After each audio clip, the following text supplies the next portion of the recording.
No cemitério de Alto de São João, em Lisboa, sob um céu cinzento de outono, João apertou o pino arco-íris na lapela do seu casaco preto, um gesto de luto que se transformou em alvo de olhares cortantes. Quando o caixão do avô desceu à terra, um primo distante cuspiu em voz baixa: "Que vergonha, até aqui vem com essa porcaria gay", e risos abafados ecoaram entre os familiares, deixando João paralisado, o coração apertado como se o enterro fosse o seu próprio. Mas horas depois, uma gravação secreta do avô, encontrada no velho gravador de cassete escondido no sótão, revelou palavras que abalariam a família inteira: "João, meu neto, eu sei quem você é, e eu te amo por isso."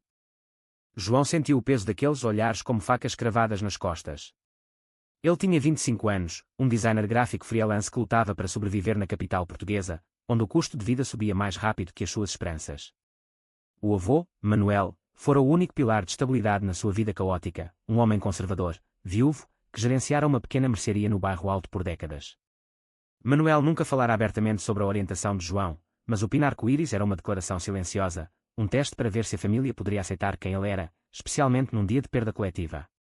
Em vez disso, o que veio foi o veneno disfarçado de tradição.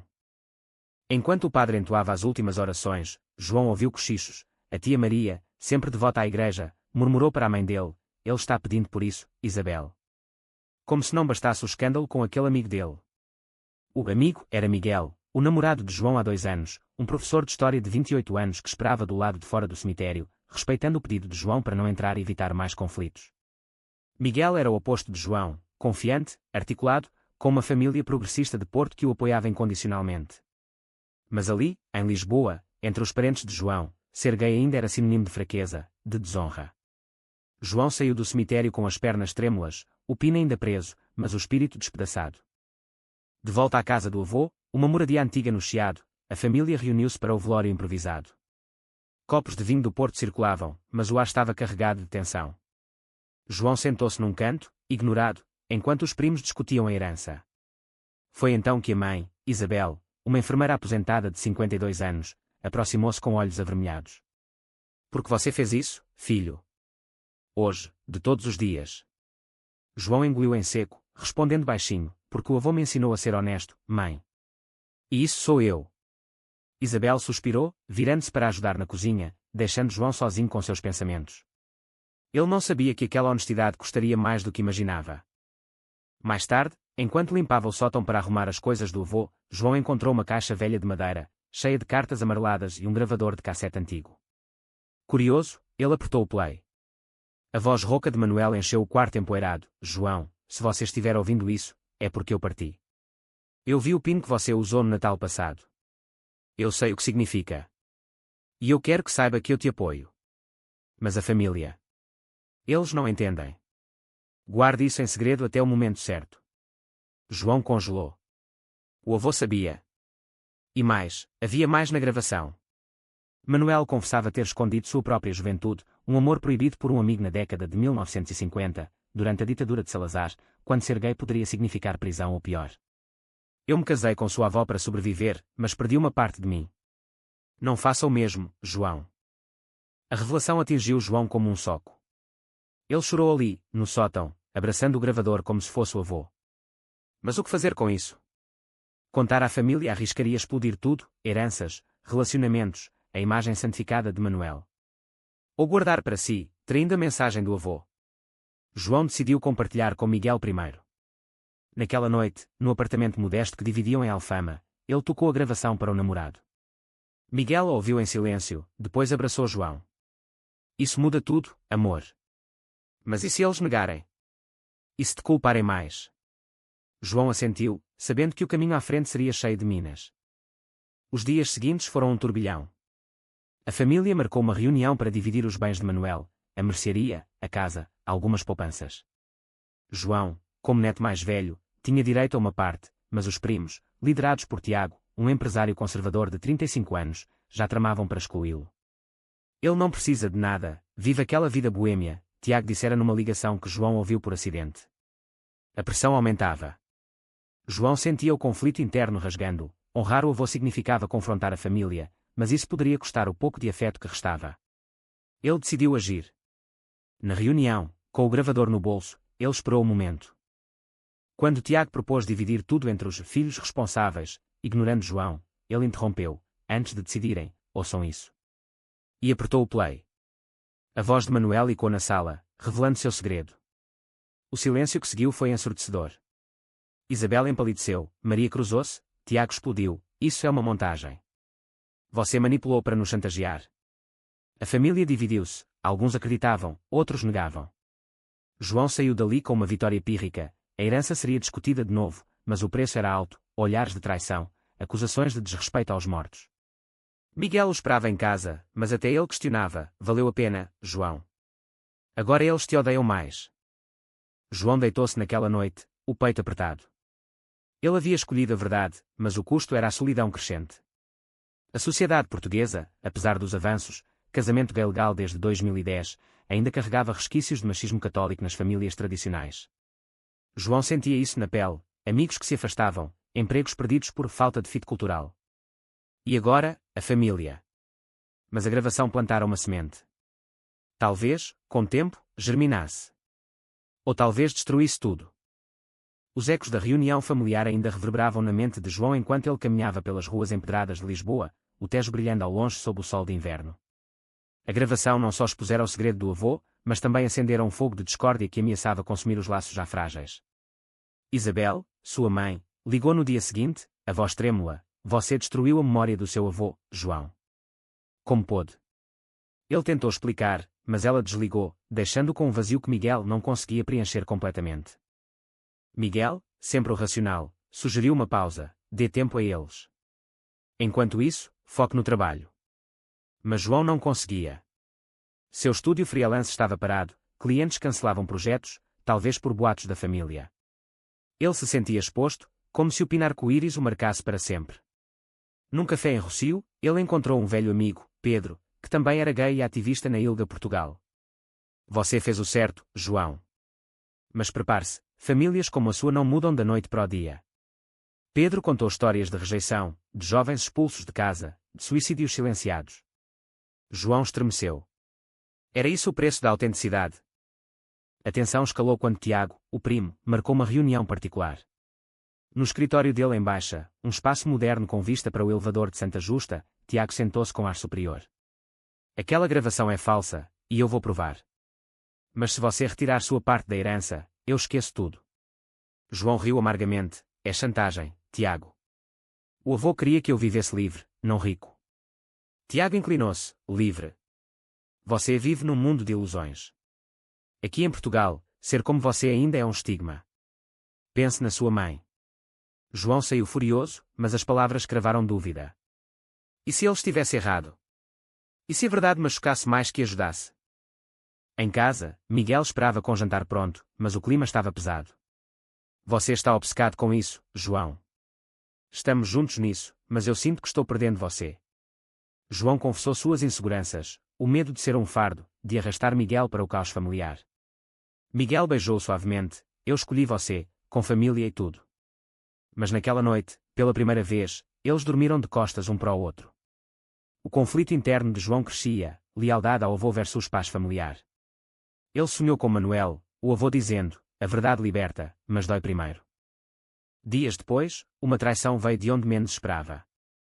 Isabel, pressionada por Maria, a tia devota, convenceu os outros a contestar a gravação judicialmente. É para proteger a herança, disse ela a João por mensagem. Ele sentiu o chão sumir. Sua própria mãe, virando-se contra ele. Ele confrontou-a na casa dela em Benfica, um subúrbio calmo. Mãe, o avô me amava como sou. Porque você não pode. Isabel chorou, eu te amo, filho, mas a sociedade. O que os vizinhos dirão? E a igreja? Eu rezo por você todos os dias. João viu o medo nos olhos dela, o mesmo medo que Manuel escondera por anos. Ele saiu dali com o coração partido, questionando se valia lutar. Miguel, vendo João afundar, propôs uma viagem para Porto, para visitar sua família. Eles nos aceitam. Pode-te dar forças. João concordou, precisando de ar. No trem, ele observou as paisagens de vinhedos e vilas, pensando nas escolhas de Manuel, casar por conveniência, esconder o amor verdadeiro. Chegando em Porto, a família de Miguel, pais liberais, uma irmã ativista, recebeu-os de braços abertos. Jantares animados, conversas sobre direitos LGBT. João sentiu inveja, porque não podia ter isso. Mas a visita trouxe clareza. Eu não vou desistir, disse a Miguel. Vou lutar pela herança e pela verdade. De volta a Lisboa, o confronto veio. Tiago reuniu a família numa advogada, alegando que a gravação era manipulada. João, com Miguel ao lado pela primeira vez, apresentou o gravador original. A advogada confirmou, autêntico.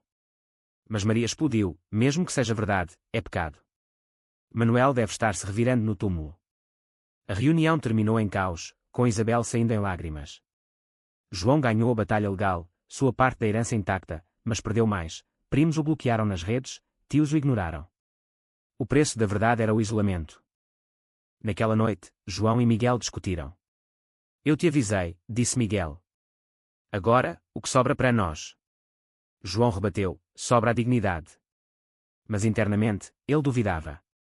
A sociedade portuguesa evoluía, marchas do orgulho em Lisboa, leis progressistas, mas nas famílias, o preconceito persistia. João sentia o peso, ser gay não era só amor, era batalha constante. E o pior, ele começava a questionar se Miguel aguentaria. A herança chegou, mas com amargura. João usou sua parte para pagar dívidas e investir no estúdio, mas o dinheiro parecia sujo de traições. Isabel parou de ligar, e Maria espalhava boatos na paróquia. João destruiu a família por ganância. Ele se sentia um pária, mesmo em Lisboa, cidade de fados melancólicos que ecoavam sua dor. Miguel tentava ajudar, mas o trabalho dele como professor o consumia, deixando João sozinho com seus demonios. Numa tarde chuvosa, João recebeu uma mensagem anônima: encontre-me no mirador da Senhora do Monte. Assunto: Manuel. Curioso e temeroso, ele foi. Lá, sob a vista panorâmica da cidade, esperava um homem idoso, amigo de Manuel. Seu avô me contou tudo, disse ele. Eu fui o amor dele, na juventude. Chamo-me António.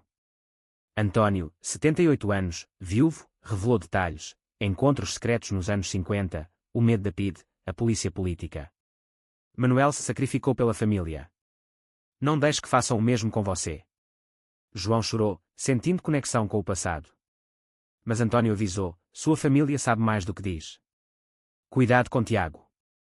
A revelação acendeu paranoia. Tiago, sempre ambicioso, talvez quisesse mais que a herança. João investigou, descobriu que Tiago planejava vender a mercearia para uma cadeia, traindo o legado de Manuel. Confrontado, Tiago admitiu, é negócio, não sentimentalismo. E você, com sua agenda gay, não tem moral para julgar. A briga escalou para gritos, com Tiago cuspindo, você é uma aberração, como o avô era. João saiu abalado, mas determinado. Ele contaria a todos.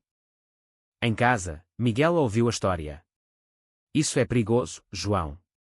Deixe para lá. Mas João insistiu, é pela justiça.